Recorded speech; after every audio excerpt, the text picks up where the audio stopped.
मारुति की इग्निस और सिलेरियो। मारुति की तरफ से दो ऐसी गाड़ियां हैं जिनको लेकर काफी सारे लोग कंफ्यूज रहते हैं या फिर दुविधा में रहते हैं, और इसके दो सिंपल रीजन है। सबसे पहला रीजन है कि दोनों के बीच में आपको ज्यादा प्राइस डिफरेंस देखने को नहीं मिलता, और दूसरा जो सबसे सिंपल रीजन है कि दोनों ही गाड़ियां जो है वो आपको मारुति की तरफ से मिलती है, और मारुति का इनडायरेक्ट मतलब है रिलायबिलिटी। तो इसलिए इस वीडियो के अंदर मैं आपको पूरा डिटेल में इन दोनों ही गाड़ियों के बारे में बताऊंगा, और इनमें से आपको कौन सी लेनी चाहिए, इनमें से आपके लिए कौन सी ज्यादा वैल्यू फॉर मनी रहेगी, इसके बारे में भी जो है मैं आपको पूरा डिटेल में इस वीडियो के अंदर बताने वाला हूं।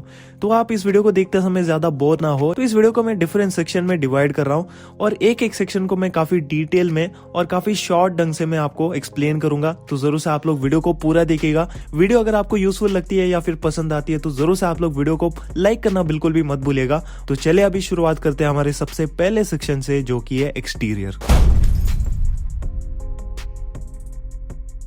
अभी एक्सटीरियर के अंदर दो फैक्टर्स आते हैं। सबसे पहले है डिजाइन और दूसरी है बिल्ड क्वालिटी। डिजाइन जो है वो पर्सनल प्रेफरेंस पर ज्यादा डिपेंड करता है, तो इसलिए आप मुझे जरूर से बताना कि आपको इन दोनों ही गाड़ियों में से किसका डिजाइन ज्यादा पसंद आया। सबसे पहले अगर मैं बात करूं यहाँ पर सिलेरियो की, तो सिलेरियो के अंदर आपको काफी क्यूट लुकिंग डिजाइन मिलती है। मुझे पर्सनली लगता है कि इसका जो डिजाइन है ना वो स्विफ्ट और एस्प्रेसो का काइंड ऑफ मिक्सचर है। सामने से अगर आप देखेंगे तो स्विफ्ट वाला आपको थोड़ा बहुत लुक मिलेगा। सामने से गाड़ी काफी छोटी सी लगती है, एट द सेम टाइम अगर आप इसको साइड से देखते हो तो साइड से ये गाड़ी काफी ज्यादा बड़ी भी लगती है। थोड़ा सा आलू वाला शेप आपको मिलता है साइड में, और अगर आप इसके विंडोज को और डोर्स को देखेंगे तो काइंड ऑफ आपको एस्प्रेसो की याद आ जाएगी। पीछे से अगर आप इसका डिजाइन देखेंगे तो पीछे से जो है काफी अलग सा डिजाइन आपको मिलता है। इसके जो टेल लैंप्स है वो मुझे काइंड ऑफ ऑल्टो जैसे लगते हैं, एंड ओवरऑल जो डिजाइन है इसका वो उतना ज्यादा प्रोपोर्शनल नहीं है। तो यहाँ पर ना मारुति ने थोड़ा सा अलग डिजाइन देने की कोशिश की है इस गाड़ी के अंदर, लेकिन मैं इस डिजाइन का उतना बड़ा फैन नहीं हूँ, बिकॉज ये थोड़ी सी मुझे आउटडेटेड लगती है। थोड़ा सा पुराना डिजाइन मुझे फील होता है इसका। वही अगर मैं बात करूं इग्निस की, तो इग्निस में आपको one of the most unique looking design मिलती है। सामने से अगर आप देखेंगे तो सामने से ये गाड़ी आपको काफी ज्यादा आकर्षक देखने को मिलेगी। इस गाड़ी के अंदर आपको एक कॉम्पैक्ट एसयूवी का और एक हैचबैक का आपको मिक्सचर मिलता है। सामने से देखने में काफी आकर्षक लगती है। सामने से आपको जो ग्रिल्स है और जो बम्पर है उसको काफी ज्यादा बेहतर ढंग से डिजाइन किया गया है।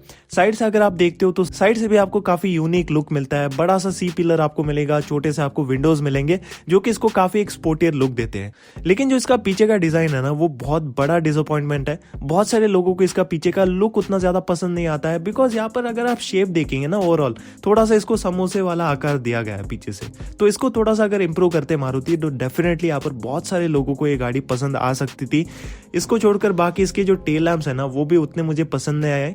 इसको भी थोड़ा सा बेहतर ढंग से डिजाइन किया जा सकता था, बट मुझे फिर भी यहाँ पर पर्सनली जो ओवरऑल डिजाइन है वो मुझे इग्निस की ज्यादा पसंद आई कंपेयर टू दी सिलेरियो। आप अपने ओपिनियन के बारे में जरूर से मुझे बताना कमेंट सेक्शन के अंदर। अभी चलिए बात कर लेते हैं बिल्ड क्वालिटी के बारे में। अभी बिल्ड क्वालिटी और सेफ्टी में काफी ज्यादा अंतर है। अभी कुछ ऐसे महान लोग हैं और यूट्यूबर्स है जो कि क्या करते हैं बिल्ड क्वालिटी और सेफ्टी को सेम मानते हैं, लेकिन इसमें बहुत ज्यादा अंतर है। इसके बारे में मैं आपको डिटेल में इसी वीडियो के सेफ्टी वाले सेक्शन में मैं आपको बताऊंगा, लेकिन अभी नॉर्मली बिल्ड क्वालिटी के बारे में बात कर लेते हैं। अभी दोनों ही कार्स जो है उसको हार्टेक प्लेटफॉर्म पर बनाया गया है, तो यहाँ पर बिल्ड क्वालिटी के अंदर ज्यादा आपको अंतर देखने को नहीं मिलेगा।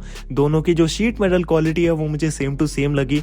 दोनों का जो डोर्स का वेट है, जो बोनेट का वेट है, इवन जो डिक्की का वेट है ना वो भी काफी हद तक सिमिलर है। तो एक्सटीरियर बिल्ड क्वालिटी वाइज मुझे यहाँ पर ज्यादा अंतर फील नहीं हुआ। तो ये तो दोस्तों कंप्लीट इसके एक्सटीरियर के बारे में। अभी चलिए बात कर लेते हैं इस गाड़ी के इंटीरियर के रिगार्डिंग। तो इंटीरियर के बारे में बात करूं तो सबसे पहले यहाँ पर आपकी नजर जाएगी डिजाइन के ऊपर। अभी दोनों ही गाड़ियों के अंदर आपको काफी अलग इंटीरियर मिलते हैं। सबसे पहले अगर मैं बात करूं इग्निस की, तो इग्निस के अंदर आपको one of the most unique looking, one of the most funky looking आपको इंटीरियर्स मिलते हैं। ये गाड़ी अभी 2016 में लॉन्च हुई थी, लेकिन इसके बावजूद भी अभी भी अगर आप इसका इंटीरियर देखेंगे तो ये काफी ज्यादा मॉडर्न एंड फ्यूचरिस्टिक लगती है। वही अगर मैं बात करूं सिलेरियो की, तो सिलेरियो के अंदर भी आपको काफी अलग इंटीरियर का डिजाइन मिलता है, बट फिर भी यार ये थोड़ी सी मुझे आउटडेटेड फील होती है। मारुति को इसके अंदर थोड़ा सा मॉडर्न टच देना चाहिए था। तो डेफिनेटली डिजाइन वाइज मुझे यहाँ पर इग्निस ज्यादा पसंद आई। बट अगर मैं बात करूं इंटीरियर बिल्ड क्वालिटी के बारे में, तो इंटीरियर प्लास्टिक क्वालिटी के मामले में मुझे सिलेरियो ज्यादा पसंद आई। जो सिलेरियो का ओवरऑल प्लास्टिक मटेरियल है वो थोड़ा सा हार्ड है कंपेयर टू दी इग्निस। लेकिन अगर मैं बात करूं फिट फिनिश की, फिट फिनिश वाइज यहाँ पर कोई भी डिफरेंस नहीं है। दोनों ही गाड़ियों के अंदर आपको एवरेज फिट एंड फिनिश मिलेगी। मतलब लॉन्ग टर्म के अंदर आपको थोड़ी बहुत रैटलिंग साउंड जो है वो दोनों ही गाड़ियों के अंदर डेफिनेटली देखने को मिलने वाली है। तो ये था इन दोनों ही गाड़ियों के इंटीरियर की रिगार्डिंग। अभी चलिए बात कर लेते हैं कुछ प्रैक्टिकल चीजों के बारे में। अभी प्रैक्टिकलिटी के बारे में बात करूं तो सबसे पहले आती है ग्राउंड क्लियरेंस, और ग्राउंड क्लियरेंस को जो है ज्यादा लोग इतना सीरियसली नहीं लेते हैं। अभी इग्निस के अंदर आपको मिलती है लगभग 180 mm की ग्राउंड क्लियरेंस, वही सिलेरियो के अंदर आपको मिलती है लगभग 165 mm की ग्राउंड क्लियरेंस। रियल लाइफ में अगर आप कंपेयर करेंगे तो डिफरेंस ज्यादा नहीं है, 1.5 सेंटीमीटर का डिफरेंस है, और ये डिफरेंस आपको काफी ज्यादा छोटा लग सकता है, लेकिन रियल लाइफ के अंदर ना आपको इग्निस ज्यादा प्रैक्टिकल फील होगी। बड़े से बड़े स्पीड ब्रेकर के ऊपर भी इग्निस का जो नीचे का पार्ट है वो बिल्कुल भी नहीं टकराता है, तो ये डेफिनेटली आपको एडवांटेज मिलेगा ग्राउंड क्लियरेंस का। बाकी इग्निस के अंदर आपको बेस वेरिएंट से ही 15 इंचेस के टायर्स मिलते हैं, तो ये भी एक छोटा सा एडवांटेज है प्रैक्टिकलिटी में। इसके अलावा प्रैक्टिकलिटी के अंदर इनग्रेस और इग्रेस भी आता है, तो उतरने बैठने का जो ओवरऑल कंफर्ट है वो दोनों का काफी सही है। दोनों ही गाड़ियां टॉल बॉय डिजाइंड कार्स है, मतलब आपको उतरने बैठने में इसके अंदर कोई भी डिफिकल्टीज फील नहीं होंगी, और दोनों ही गाड़ियों के अंदर जब आप बैठेंगे ना तो एक बड़ी गाड़ी वाली फील आपको मिलेगी, क्योंकि दोनों ही कार्स के अंदर आपको सीटिंग थोड़ी सी हाई मिलती है, तो आपको काइंड ऑफ ऐसा फील होगा कि आप किसी छोटे माइक्रो एसयूवी के अंदर बैठे हो। इसके अलावा दोस्तों अगर मैं बात करूं स्पेस के बारे में, तो स्पेस में थोड़ा सा अंतर है। जब मैंने इस गाड़ी की टेस्टिंग की थी, सिलेरियो के अंदर मुझे थोड़ा सा कम स्पेस देखने को मिला। अभी मेरी जो हाइट है वो है अराउंड 6.2, और जब मैंने इग्निस के सामने की सीट को अपने हाइट के हिसाब से एडजस्ट किया तो पीछे की साइड में मुझे काफी नॉर्मल स्पेस मिल रहा था। वही मैंने सिलेरियो के साथ यही चीज की, तो सिलेरियो के अंदर मुझे स्पेस मिल रहा था पीछे की साइड में, लेकिन इग्निस के कंपैरिजन में थोड़ा सा कम स्पेस मिल रहा था। अगर मैं बात करूं पीछे की सीट की, तो पीछे की सीटों में लगभग 2 बड़े और एक बच्चा जो है दोनों ही गाड़ियों के अंदर बैठ पाएगा, बिकॉज दोनों ही गाड़ियों की नीचे के साइड में आपको बहुत ही बड़ा सा फ्लोर हम देखने को मिल जाता है। और अगर मैं बात करूं बूट स्पेस के बारे में, तो बूट स्पेस के हिसाब से नो डाउट यहाँ पर सिलेरियो जीत जाती है, बिकॉज सिलेरियो के अंदर आपको मिलती है लगभग 313 लीटर्स का बूट स्पेस, वही इग्निस के अंदर आपको मिलता है लगभग 268 लीटर्स का बूट स्पेस। बट यहाँ पर जो बूट लिप है ना वो सिलेरियो के अंदर काफी ज्यादा डीप है, जिसकी वजह से सामान रखने में या फिर उतारने में जो है उसमें थोड़ा सा आपको डिफिकल्टी फील हो सकती है। तो ये था स्पेस के रिगार्डिंग। अभी अगर मैं बात करूं कंफर्ट के बारे में, तो कंफर्ट भी यहाँ पर काफी ज्यादा मैटर करता है। और सबसे पहले अगर मैं बात करूं सामने की सीट की, तो सामने की सीटों का जो कंफर्ट है वो दोनों के अंदर मुझे सिमिलर लगा। दोनों की सामने की सीट्स बहुत ज्यादा कंफर्टेबल है, अंडर थाई सपोर्ट आपको बहुत अच्छा मिलेगा, इवन जो बैक सपोर्ट है वो भी आपको काफी अच्छा देखने को मिल जाता है। बाकी पीछे की सीटों के बारे में बात करूं तो पीछे की सीटों में आपको कुशनिंग दोनों के अंदर सेम मिलती है, बट यहाँ पर जो कंफर्ट है वो मुझे ओवरऑल सिलेरियो का ज्यादा बेहतर लगा, बिकॉज अंडर थाई सपोर्ट और बैक सपोर्ट के हिसाब से मुझे सिलेरियो थोड़ी सी ज्यादा बेहतर लगी कंपेयर टू द इग्निस। मैं हमेशा कहता हूँ अपने वीडियोस के अंदर, इग्निस में आपको one of the worst back seat comfort मिलता है, तो इसी की वजह से मुझे यहाँ पर सिलेरियो पसंद आई। तो ये था दोस्तों सब कुछ प्रैक्टिकलिटी के रिगार्डिंग। अभी चलिए बात कर लेते हैं इंजन के बारे में।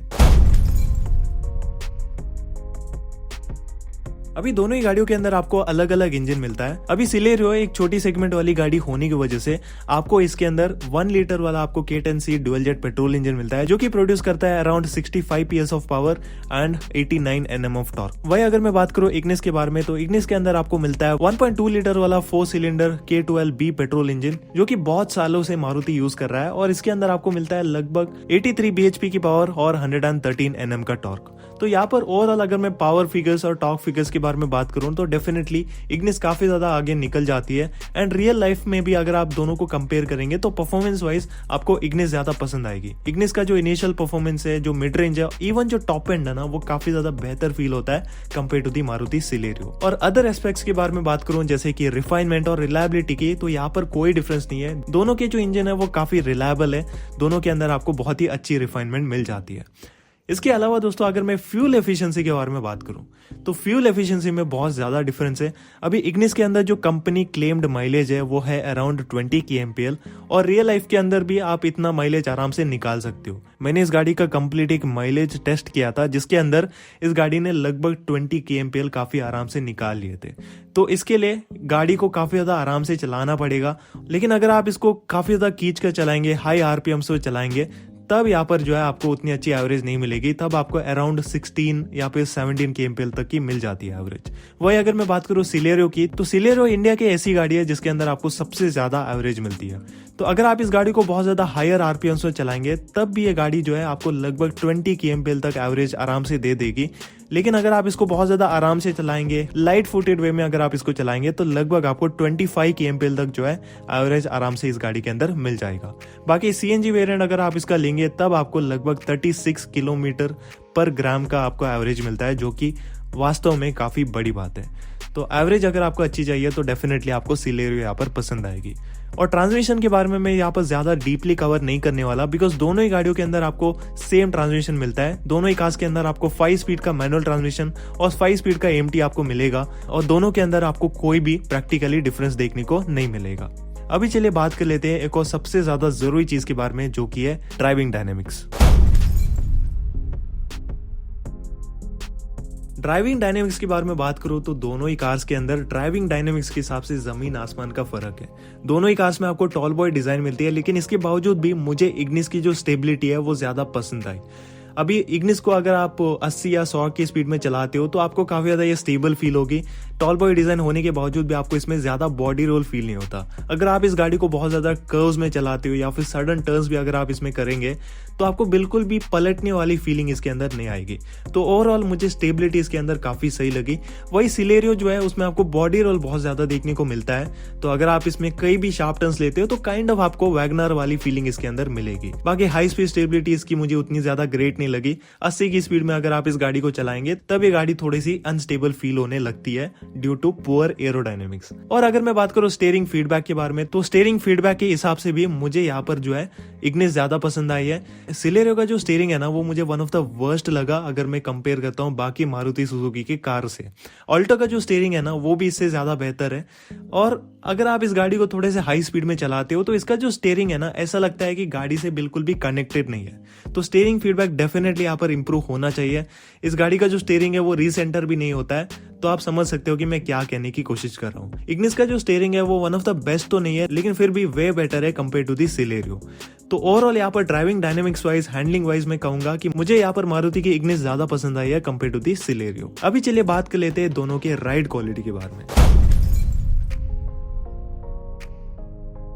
तो राइड क्वालिटी के हिसाब से भी यहाँ पर दोनों ही गाड़ियों के अंदर काफी ज्यादा डिफरेंस है। अभी बहुत टाइम से मैं बता रहा हूँ कि इग्निस की जो सस्पेंशन है वो काफी ज्यादा स्टिफ है, और स्टिफर सस्पेंशन इस गाड़ी के अंदर इसलिए यूज किया है ताकि इस गाड़ी के अंदर आपको ज्यादा बॉडी रोल फील ना हो। इसकी वजह से यहाँ पर राइड क्वालिटी जो है वन ऑफ द वर्स्ट आपको इस गाड़ी के अंदर मिलती है। अगर आप इस गाड़ी को किसी भी खराब रोड्स में चलाएंगे, छोटे से छोटे गड्ढों में भी अगर आप इसको चलाएंगे ना तो काफी बम्पी राइड क्वालिटी आपको मिलेगी। तो जो राइडिंग कंफर्ट है वो इग्निस के अंदर वन ऑफ द वर्स्ट है, मैं मानता हूँ, बट फिर भी इसका एक पर्पस है। अगर इसमें सॉफ्टर सस्पेंशन दे देते तो इस गाड़ी के अंदर आपको बहुत ज्यादा बॉडी रोल मिलता। तो मुझे काइंड ऑफ ये एडवांटेज ही लगता है, बट फिर भी अगर आपको ज्यादा बेहतर राइड क्वालिटी चाहिए, ज्यादा बेहतर राइड कंफर्ट चाहिए, तब आपको सिलेरियो ज्यादा यहाँ पर पसंद आएगी, क्योंकि सिलेरियो के अंदर आपको थोड़े से सॉफ्टर सस्पेंशन मिलते हैं। इसकी वजह से जब आप इस गाड़ी को स्पीड ब्रेकर पर ले जाएंगे या फिर खराब रोड्स में ले जाएंगे तब आपको राइड कंफर्ट जो है वो थोड़ा सा बेहतर मिलेगा कंपेयर टू दी यहाँ पर मारुति इग्निस। अगर आपको इसके बारे में ज्यादा क्लैरिटी चाहिए, अगर आपको समझ में नहीं आ रहा कि मैं क्या कहने की कोशिश कर रहा हूँ, तो दोनों ही गाड़ियों का आप जरूर से एक बार टेस्ट ड्राइव लेना, तब आपको जो है एक्चुअल में समझ में आएगा कि मैं क्या एक्चुअल में कहने की कोशिश कर रहा हूँ। बाकी ये था मेरा ओपिनियन राइड क्वालिटी की रिगार्डिंग। अभी अंत में अगर मैं बात करूँ सेफ्टी के बारे में, अभी दोस्तों अगर मैं बात करूं सेफ्टी के रिगार्डिंग, तो सेफ्टी को लेकर यहाँ पर काफी ज्यादा मिक्स्ड ओपिनियंस होते हैं लोगों में। तो कुछ ऐसे महान लोग हैं और कुछ ऐसे महान यूट्यूबर्स भी है जो कि क्या करते हैं, गाड़ी के एक्सटीरियर फ्रेम को दबाकर जज करते हैं गाड़ी की सेफ्टी को। मैंने बहुत सारे ऐसे यूट्यूबर वीडियोस देखे हैं जहां पर लोग शोरूम में जाते हैं और एक्सटीरियर जो फ्रेम होता है ना उसको दबा कर देखते हैं कि यार गाड़ी सेफ है या नहीं। तो मुझे ये बिल्कुल भी समझ में नहीं आया कि यार गाड़ी का एक्सटीरियर दबाकर आप क्या साबित करने की कोशिश कर रहे हो, बिकॉज एक्सटीरियर बिल्ड क्वालिटी और सेफ्टी में काफी अंतर होता है। बिल्ड क्वालिटी वो होती है नॉर्मली आपकी शीट मेटल और interior plastic quality, fit finish, ये सारी जो चीजें है ना वो बिल्ड क्वालिटी के अंदर आती है। लेकिन जो एक्चुअल सेफ्टी है उसमें बहुत सारे फैक्टर्स आते हैं, जैसे कि सेफ्टी फीचर्स, ओवरऑल चेसी, और एक्सीडेंट के टाइम पर आपकी गाड़ी का जो स्ट्रक्चर है वो कितना ज्यादा इंपैक्ट को सोक कर रहा है, ये सारी जो चीजें है ना वो सेफ्टी में आती है। लेकिन कुछ यहाँ पर ऐसे यूट्यूबर्स है जिनकी वजह से जो है फॉल्स इन्फॉर्मेशन फैल चुकी है लोगों में, तो उनका तो खैर कुछ भी नहीं कर सकते। लेकिन अगर आपको सेफ्टी के बारे में ज्यादा जानना है तो मैं आपको सजेस्ट करूंगा कि गूगल में जाकर आप इसके रिलेटेड थोड़ा सा रिसर्च करो। अभी हम वापस आते हैं इग्निस और सिलेरियो के ऊपर। तो इग्निस और सिलेरियो जो है दोनों ही हार्टेक प्लेटफॉर्म पर बनाई गई है, और हार्टेक प्लेटफॉर्म के जो रेप्यूटेशन है वो इंडिया में उतनी ज्यादा ग्रेट नहीं है। बाकी इग्निस की जो टेस्टिंग है वो ऑलरेडी हो चुकी है ग्लोबल एनकैप के अंदर, लगभग 3 स्टार की रेटिंग इसने स्कोर की थी। तो 3 स्टार की जो रेटिंग है वो ज्यादा ग्रेट नहीं है, एवरेज रेटिंग है। 4 स्टार की रेटिंग यहाँ पर मैं मिनिमम इस गाड़ी के अंदर एक्सपेक्ट कर रहा था। वही अगर मैं बात करूँ सिलेरियो की, तो सिलेरियो का जो नया मॉडल है उसकी टेस्टिंग अभी भी नहीं की गई है, तो उसकी टेस्टिंग जो है वो बहुत जल्द हो जाएगी ग्लोबल एनकैप के अंदर, और तब हमें इस गाड़ी की जो एक्चुअल रिजल्ट है, जो ओवरऑल सेफ्टी है, उसके बारे में पता लग जाएगा। बाकी दोनों ही गाड़ियों के अंदर आपको सारी सेफ्टी फीचर्स मिल जाते हैं, जैसे कि standard 2 airbags, ABS, EBD, seat belt with pre tensioner and load limiter, reverse parking sensors, और कैमरा जो है आपको ऑप्शनल मिलेगा सिलेरियो के अंदर। इग्निस का अगर आप टॉप वेरिएंट लेते हो तो उसके अंदर आपको इनबिल्ट कैमरा मिलता है, लेकिन बाकी वेरिएंट्स के अंदर आपको as a necessary rear camera आपको लगवाना पड़ेगा। बाकी चाइल्ड आइसोविक्स माउंट्स आपको दोनों ही गाड़ियों के अंदर स्टैंडर्ड देखने को मिल जाते हैं। तो सेफ्टी फीचर्स के हिसाब से भी यहाँ पर कोई भी अंतर नहीं है। तो सेफ्टी दोनों के अंदर मुझे काइंड ऑफ ऑलमोस्ट सिमिलर लगती है, लेकिन यहाँ पर सिलेरियो के ग्लोबल एनकैप रिजल्ट आने के बाद ही जो है हमें इसके बारे में ज्यादा डिटेल में पता चल जाएगा। तो ये था दोस्तों सारे सेक्शन जिसके बारे में मैं आपको बताना चाहता था दोनों ही कार्स के रिलेटेड। अभी दोनों ही गाड़ियों के अंदर आपको कुछ नेगेटिव्स एंड पॉजिटिव्स देखने को मिल जाएंगे। अभी अगर मैं बात करूं अपने कंक्लूजन के बारे में, अभी कंक्लूजन के हिसाब से बात करूं तो सबसे पहले अगर आपको एक ऐसी गाड़ी चाहिए जिसके अंदर आपको एवरेज सबसे ज्यादा मिले, अगर आपको माइलेज की रिक्वायरमेंट बहुत ज्यादा है, और अगर आपको कंफर्ट में बिल्कुल भी यहाँ पर कॉम्प्रोमाइज नहीं करना, तो डेफिनेटली आप सिलेरियो को चूज कर सकते हो। अभी सिलेरियो में आपको राइड कंफर्ट थोड़ा सा ज्यादा बेहतर मिलता है कंपेयर टू द इग्निस, इसके सॉफ्टर सस्पेंशन की वजह से, और ये इंडिया की एक ऐसी लौती कार है जिसके अंदर आपको सबसे ज्यादा एवरेज देखने को मिल जाता है। इसके अलावा बाकी सारे एस्पेक्ट के हिसाब से मुझे यहाँ पर इग्निस ज्यादा पसंद आए। इग्निस ओवरऑल एक बेहतर प्रोडक्ट है अगर आप ओवरऑल कंपेयर करते हो। एवरेज आपको इसमें 20 kml के आसपास मिल जाती है, सिलेरियो जितनी नहीं है, लेकिन फिर भी मोस्ट ऑफ द कार से आपको ज्यादा एवरेज इसके अंदर देखने को मिल जाती है। बाकी राइड क्वालिटी एक ऐसी चीज है जो कि मुझे इस कार के अंदर ज्यादा पसंद नहीं आया। बाकी ओवरऑल चीजों के हिसाब से इग्निस एक बेहतर प्रोडक्ट है। तो अगर आपको एक प्रैक्टिकल प्रोडक्ट चाहिए, ओवरऑल पैकेज चाहिए, तो डेफिनेटली आप इग्निस को ले सकते हो। इग्निस ओवरऑल एक बेहतर चॉइस है अगर आपका बजट 6 to 8 लाख के बीच में है। तो बाकी मैं आपको फिर से सजेस्ट करूंगा कि आप अपने रिक्वायरमेंट के हिसाब से गाड़ी को चूज करें, और शोरूम में जरूर से एक बार जाकर आप दोनों ही गाड़ी को टेस्ट करो, और जो गाड़ी आपको पसंद आती है उसका आप उठा लो। तो इसी के साथ इस वीडियो में बस इतना ही। अगर आपको ये वीडियो पसंद आई तो जरूर से इस वीडियो को लाइक करना बिल्कुल भी मत भूलिएगा। इस वीडियो को जरूर से आप लोग शेयर भी करना, और इसी के साथ चले मिलते हैं आपसे अगली वीडियो के अंदर। तब तक के लिए goodbye and take care.